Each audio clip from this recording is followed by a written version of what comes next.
우리가 이제 소리오행상 김씨는 이제 목의 오행이 됩니다. 목의 오행. 그래서 좋은 이름은 상생의 이름이 좋은 이름이죠.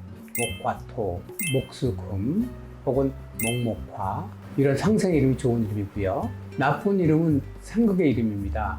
목토토 나쁘죠. 목금금 나쁩니다. 목토화 상극의 이름이 좋지 않은 이름인데 그러나 목금토는 수리오행에 따라서 좋은 이름을 봅니다. 예를 든다 하면 김씨성에는 이응이나 히읗을 쓰지 않습니다. 그래서 김연지, 김현아 뭐 이렇게 쓰게 되면 초성이 상극이 되니까 이런 초성이 상극의 이름은 우리가 20살에서 40대의 영향성을 보는 거거든요. 그러면 주거의 불안, 직장의 불안, 가정의 불안 이런 문제가 나올 수가 있거든요. 그래서 초성이 상극의 이름은 좋지 않고요. 반대로 이제 상생의 이름이 있는데 예를 들어서 김민재라든지 김민성이라든지 김민서 이런 이름은 상생이 되는 이름이다 좋은 이름인데 여기서 중요한 게 하나 있습니다. 그러한 오행이 사주에 어떤 영향을 미치느냐거든요.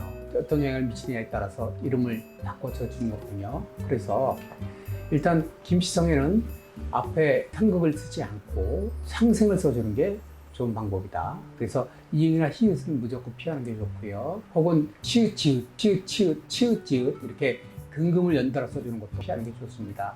이런 내용만 알아도 내 이름이 좋은 이름이다 나쁜 이름이다 알 수 있거든요. 그래서 이름에 대해서는 내가 정말 부가 불안하네, 직업이 불안하네, 내가 정말 결혼이 안 되네 이렇다 하면 이름 한번 검토를 한번 해보시는 게 좋을 것 같습니다.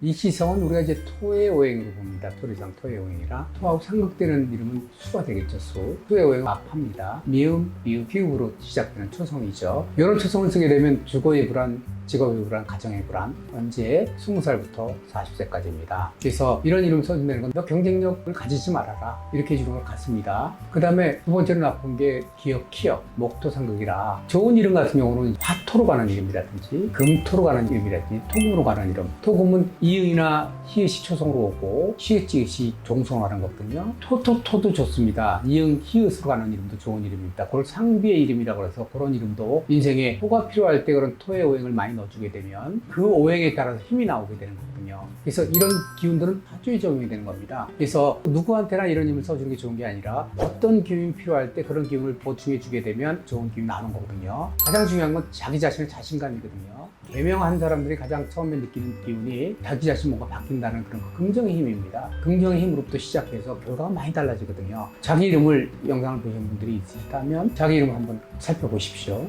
그래서 내가 정말 그런가? 정말 그런가? 그러면 주저하지 말고 개명을 한번 고려해 보시면 됩니다. 네, 선생님 오늘도 좋은 답변 감사합니다. 감사합니다. 구독, 좋아요는 영상 제작에 큰 힘이 됩니다. 감사합니다.